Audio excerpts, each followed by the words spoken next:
ఉండాలంట.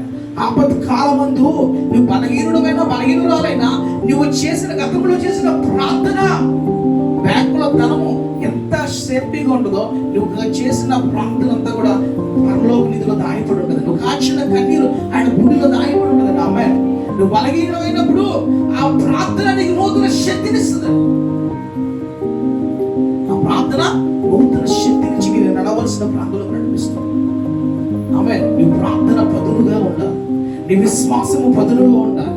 ఒకవేళ అపవాదిని తాకితే వాడు మొట్టగానే ఏమోనంటే వాడు చేయకోసుకునే రీతిలో నీ ప్రార్థన అంత పదునుగా ఉండాలి, నీ విశ్వాసం అంత పదునుగా ఉండాలి. శంకరేకు మేష అభివృద్ధి చూడండి, దేవుని బలము కలిగి అంటారు, నీవు నిలబెట్టిన ప్రతినిధికి నేను నమస్కారం చేయను. ఆమె మా దేవుడు యెహోవా రక్షించడను రక్షింపలేకపోయినా పర్వాలేదు, ఎందుకంటే వారు పదును కలిగి ఉన్నారు. ప్రార్థన పదును కలిగి ఉన్నారు, ప్రార్థన బలము కలిగి ఉన్నారు, విశ్వాసమైన బలము కలిగి ఉన్నారు. ఆమె అగ్ని కుండంలో వేయబడుతున్నప్పుడు కూడా 4వ వాడు యేసుక్రీస్తు వారు వచ్చారు.